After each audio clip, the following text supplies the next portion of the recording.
नर्मदे हर दोस्तों, कैसे हैं आप सभी लोग। मैं हूं प्रशांत और आप देख रहे हैं राम राम इंडिया। और आज दृष्टि ठाकुर जी का सवाल है। दृष्टि ठाकुर जी ही नहीं, ऐसे बहुत सारी माताओं बहनों का एक ही सवाल है और बहुत ज़रूरी सवाल है। मैं बहुत दिनों से इस बात को टाल रहा था कि भाई इस बात पे क्या बात करें और मैं कर सकता हूँ कि नहीं। इतना ज्ञानी नहीं हूँ मैं, ना ही इतना बड़ा हूँ कि उस बात पे हम बात करें।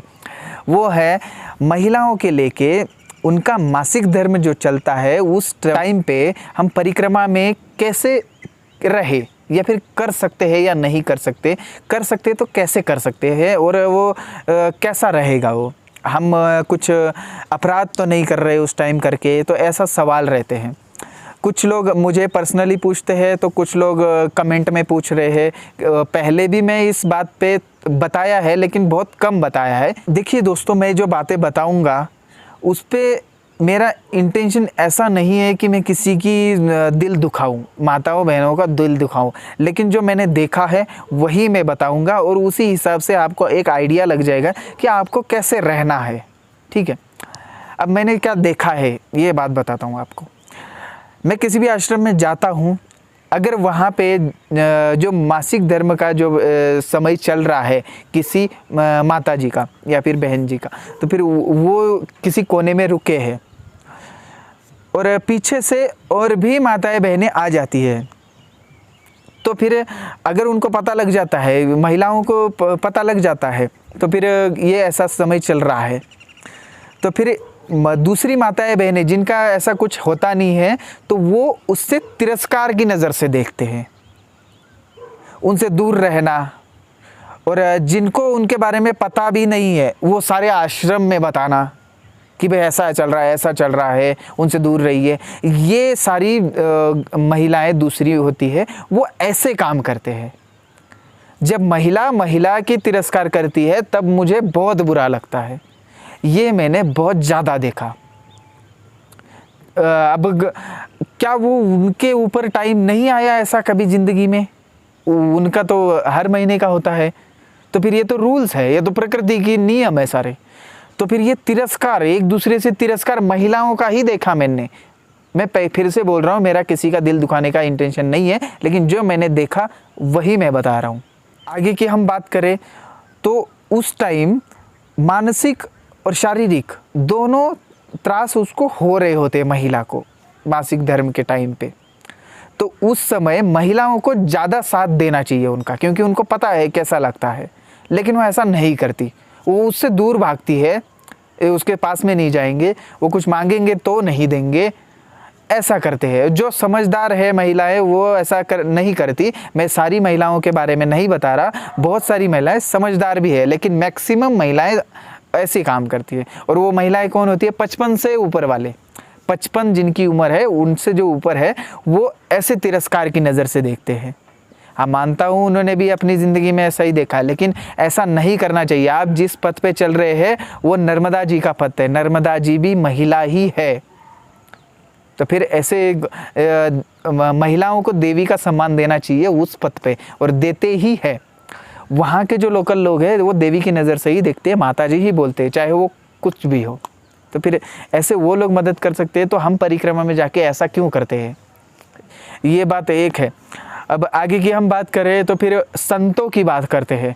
संतों के जो संत हमारे साथ रहेंगे तो उनके साथ कैसा रहना है आपको, बेसिकली ऐसा जो टाइम है उनके लिए बता रहा हूँ। अगर आपको वैसा मासिक धर्म होता है, उस समय संतों के साथ कैसा बिहेव करें। उस टाइम हम संतों के पास नहीं जाना चाहिए। उस टाइम हम किसी भी संत को छूना नहीं चाहिए। उस टाइम हमें किसी भी संत के सामान को छूना नहीं चाहिए। हमें उनके पूजा सामग्री को नहीं छूना चाहिए। हमें उनके आसन को नहीं छूना चाहिए। ये ऐसा नहीं छूना चाहिए। अब मैं क्यों बता रहा हूँ, क्योंकि ऐसा छूने के बाद में ऐसा कुछ होता है ना, तो फिर वो संत बहुत ज़्यादा गुस्सा हो जाता है, क्योंकि मैक्सिमम इजीली पता लग जाता है कि ऐसा समय किसी महिला का चल रहा है आश्रम में रहते। तो फिर संत बहुत ज़्यादा गुस्सा होते हैं कि ये आते क्यों हैं, ऐसा क्यों करते हैं। ऐसा संत मैंने देखे हैं।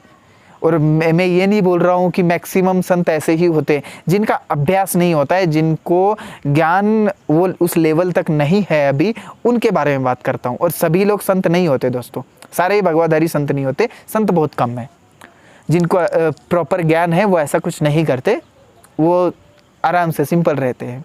लेकिन जिनको नहीं होता ऐसा करते हुए मैंने देखा है, वो डायरेक्ट गालियाँ भी देते हुए मैंने देखा है महिलाओं को कि आते क्यों हो, ऐसा क्यों करते हो, फिर आश्रम से बाहर चले जाओ, ऐसा करते हुए मैंने देखा है। इस वजह से हमारी जिम्मेदारी हमारे अपने हाथ में होती है। तो फिर इस टाइम आप किसी भी आश्रम में जाते हैं तो वहाँ पे उस टाइम तक आपको रुकना हो तो वो सबसे बेस्ट है। रुक जाइए, आप वहाँ पे रुक जाइए, महंत को या फिर वो जो भी आश्रमधारी है वहाँ पे जो भी सेवा दे रहे हैं उनको बता दीजिए कि ऐसा ऐसा टाइम चल रहा है तो मैं यहाँ पे रुक सकती हूँ। वो आपको अलग से कमरा या फिर कोई जगह अलग से कोना दे देंगे आपको पूरा, कि वहाँ तक कोई पहुँच नहीं सके, आश्रम परिक्रमावासी इजीली वहाँ पे नहीं जा सके, ऐसा कुछ कोना दे दे, आप उनके रिक्वेस्ट कर सकते हैं तो आप वहाँ पर रुक सकते हैं। लेकिन रुकना सबसे बेस्ट है। अगर आप चलना चाहते हैं तो चल सकते हैं, कोई बात नहीं है उसमें भी। और आध्यात्मिक मामले में जो मैं बता रहा हूँ वो ये मान्य नहीं है कि मतलब चलना, लेकिन मैं अपनी तरफ से बता रहा हूँ कि आप चल तो सकते हैं, क्योंकि मैंने देखा है चलते हुए, सभी लोग चलते हैं, रुकता कोई नहीं है, बहुत कम है जो रुकते हैं, सभी लोग चलते हैं। उसमें क्या करना है आपको, जो आपके साथ चल रहे हैं उनको नर्मदा मैया को जितना शुद्ध रख सके उतना आप रख सकते हैं। मतलब जो भी नर्मदा जी का सामान है, पूजा सामग्री है, देवी देवताएँ की मूर्तियाँ हैं, मूर्तियों की बात अलग है, फ़ोटो की बात अलग है दोस्तों। फ़ोटो आप रख सकते हैं लेकिन मूर्ति नहीं रख सकते। मूर्ति बहुत अलग चीज़ होती है, उसके बारे में मैं फिर कभी बताऊंगा। मूर्ति हो तो आप पक्का दूसरे को दे दीजिए। आप मूर्ति या फिर शिवलिंग हो दूसरे को आप दे सकते हैं, उनके साथ वो ज़्यादा तो पूजा सामग्री की एक थैली होती है सभी के साथ में, तो थैली ही उनको पकड़ा सकते हैं, उनके साथ आप चल सकते हैं। ऐसा करना है आपको उस टाइम में। अब दूसरी बात आती है कि मतलब छुआछूत, मतलब कुछ कोई लोग छूते नहीं हैं, और बहुत जो ग्रामीण क्षेत्र से जो आते हैं वो बिल्कुल ही अलग रहते हैं। मतलब उनको छूना भी वो खुद महिलाएं खुद बोलती है कि हमें मत छुओ, हमें मत छुओ। ये ऐसी सोच है, अभी भी है, और ऐसी चलते आ रही है। लेकिन ये कहीं ना कहीं है, महिलाओं को ही समझना पड़ेगा, इसमें पुरुष कुछ कर नहीं सकता। पुरुषों के लिए मैं स्पेशल बताना चाहूँगा कि अगर आप किसी आश्रम में जाते हैं, वहाँ पे ऐसी महिलाएं दिखती है कि आपको उनका वो समय चल रहा है, तो आप ऐसा करिए कि उनको ना पता लगे कि हमें वो चीज़ पता है कि ऐसा समय चल रहा है, ये पता उनको लगना नहीं चाहिए कि हमें पता है। इस हिसाब से आप उनकी सेवा कर सकते हैं। उनको अगर चलने में प्रॉब्लम है या फिर उठने में या फिर काम करने में प्रॉब्लम है कोई, तो उनकी वो काम आप कर दिया करिए। मतलब अगर किसी को पानी दूर से लाना है तो पानी आप दे सकते हैं उनको। भोजन मोस्टली अलग से करती है वो महिलाएं, पंगत के साथ नहीं करती, तो उनको पंगत से अलग आप भोजन ला के दे सकते हैं। और उनके लिए जो बेडशीट कभी कभी क्या होता है, वो अपनी ही जो लाई हुई होती है वही ओढ़ते हैं। वो इस टाइम कुछ महिलाएं मांगती नहीं है शर्म के मारे में कि भाई मांगेंगे तो आश्रम का है सब तो क्या बोलेंगे, तो इस टाइम पे आप उनको बेडशीट या फिर चादर उधर है वो दे सकते हैं लाके। उनको बोल सकते हैं कि भाई ऐसा कुछ नहीं है, सब ठीक है, तो उनको वो दे सकते हैं। अगर कुछ दूर से लाना है तो उनको लाके दे सकते हैं, ताकि उनको शारीरिक कष्ट तो कम से कम आप बचा सकते हैं, ऐसा कर सकते हैं। और बाकी इन सारी चीज़ों के लिए मैं ज़्यादा ज्ञानी नहीं हूँ, और जो मैंने देखा है वही बताया है। तो आप साधु संतों से थोड़ा दूर रहिए, और जितना हो सके आप रुकने की कोशिश करिए। नहीं रुक सकते तो आपकी माताजी दूसरे को दे दीजिए। और बाकी आपके अपने कपड़ों का ज़रूर ख्याल रखिए, कपड़े अलग सुखाइए, ठीक है। बहुत सारे वहाँ पे आश्रम में रस्सियाँ लगी हुई होती है, तो वहाँ पे आप अलग से कोई कोना देख सकते हैं, वहाँ पे सुखाइए, तो फिर वो एक ठीक रहेगा। अब इसमें आध्यात्मिक चर्चा करने लग गए तो फिर देखिए दोस्तों, मेरा और मेरे गुरुजी का मानना तो ये है कि ऐसा कुछ भी नहीं होता।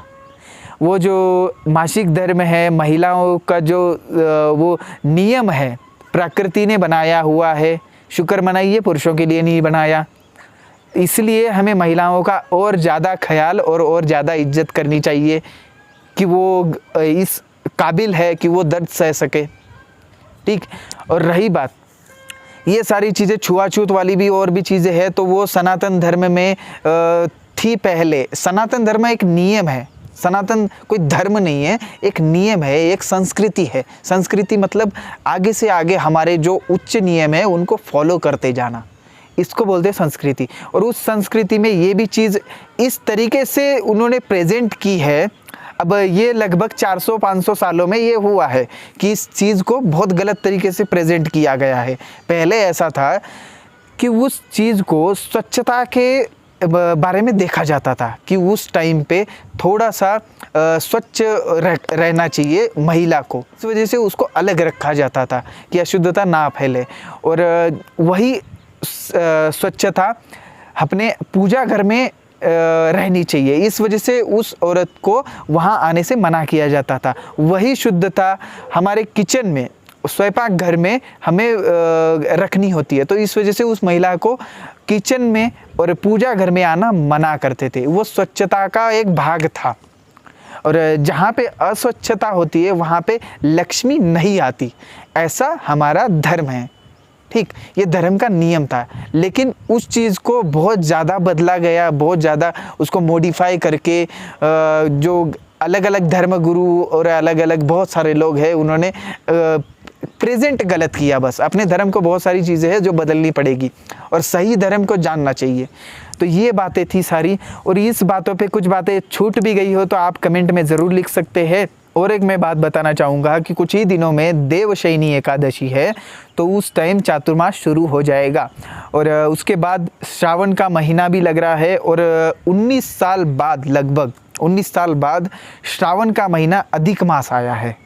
तो और भी अच्छी बात है कि हम उस टाइम, इतने समझदार तो है, मैं समझदार तो हूँ इतना, क्योंकि पिछली बार आया था तो मैं छोटा था। इस टाइम मैं बहुत ज़्यादा भक्ति शायद मैं करूँगा, क्योंकि मैं फिर से चातुर्मास के लिए माँ नर्मदा जी के किनारे जाने वाला हूँ। मैं इसी वीडियो में बता रहा हूँ आपको। और उस टाइम हम एक उपक्रम भी चलाएँगे कि भाई स्वच्छता हो। मैं हर टाइम अगर मैया के किनारे ही मुझे जगह मिल जाएगी तो फिर उस टाइम में जाऊंगा, दिन के 1-2 घंटे, 2-3 घंटे स्वच्छता के लिए दूंगा मैं, और वो आपको सब बताऊंगा कि मैं किस टाइप से काम कर रहा हूँ। वो आपको परिक्रमा में आने के बाद में आप कर सकते हैं। तो चलिए, और एक बात बताना चाहूँगा कि श्रावण के महीने में जो नर्मदेश्वर शिवलिंग मंगाने चाहते हैं तो आप मंगा सकते हैं। राम इंडिया से आप क्यों मंगाए ये भी मैं बता दूँ। राम इंडिया से इसलिए मंगाए क्योंकि हम अपने ये जो चीज़ें होती है, रुद्राक्ष या फिर रुद्राक्ष की मालाएं या फिर हम शिवलिंग जो भेजते हैं, उसमें हम कुछ धनराशि लेते हैं, कुछ धनराशि हमें दी जाती है भक्तों के द्वारा राम इंडिया को। तो वो धनराशि में से आधा हिस्सा ये जो ऐसी शिवलिंग है या फिर रुद्राक्ष है, इन चीज़ों के मार्जिन में चली जाती है, और आधा हिस्सा हम नर्मदा जी के जो आश्रम है उनमें जो साधु संतों की अब सेवा होगी, क्योंकि चातुर्मास में सेवा बंद हो जाती है, बहुत सारे लोग देना बंद कर देते हैं, तो उसमें जो सेवा नहीं मिलती जहाँ पे, वहाँ पे हम दें। ज़्यादा से ज़्यादा मंगाने की कोशिश करिए। मैं आपको शिवलिंग भी दिखा देता हूँ। ये देखिए, ये शिवलिंग है, अर्धनारेश्वर इनको बोल सकते हैं आप। ये है अर्धनारेश्वर, ठीक, ये अर्धनारेश्वर है। एक है तिलकधारी, ये तिलकधारी है दोस्तों, बहुत सुंदर शिवलिंग। और एक है जनेऊधारी और उसमें तिलक भी है, देखिए, दो बहुत सुंदर है ये।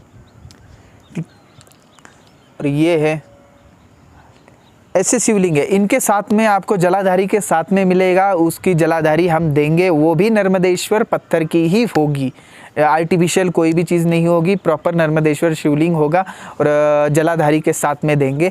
और ऊपर से 2 मुखी रुद्राक्ष जो शिव शक्ति का स्वरूप माना जाता है वो भी उनके साथ देंगे, ताकि आप श्रावण के महीने में दोनों की पूजा कर सके। और शिव शक्ति रुद्राक्ष अपने आप में एक महत्व रखता है, वो बताने की ज़रूरत नहीं है। अगर किसी को इसका महत्व नहीं पता कि रुद्राक्ष का क्या महत्व है तो आप कमेंट में लिख सकते हैं, तो इस पे वीडियो मैं तुरंत बनाऊंगा अभी इस बार, ठीक है। तो आप ये ऑर्डर कर सकते हैं, स्क्रीन पे दिया गया नंबर है हमारा, और इसी नंबर से जब तक बात नहीं होती या फिर व्हाट्सएप से रिप्लाई नहीं आता तब तक आप कोई आगे पेमेंट वगैरह ना करिए। कोई सवाल हो तो आप कमेंट में ज़रूर लिखिए और लाइक ज़रूर करिए। लाइक का कुछ वैसा होता नहीं है, लेकिन मेरा हौसला बढ़ता है, कमेंट करने से भी हौसला बढ़ता है मेरा, और भी ज़्यादा अच्छी जानकारी दूंगा। और शिवलिंग के बारे में, नर्मदेश्वर शिवलिंग का क्या महत्व है, ये अगर जानना है तो भी आप कमेंट करिए। रुद्राक्ष पहनने से क्या महत्व होगा ये भी आप जानना है तो आप कमेंट करिए। और चैनल को जिसने सब्सक्राइब नहीं किया वो कर लीजिए, और जिन्होंने सब्सक्राइब किया है उनको बहुत बहुत धन्यवाद। और ऐसे ही देखते रहिए, ऐसे ही प्यार देते रहिए। तो नर्मदे हर हर महादेव।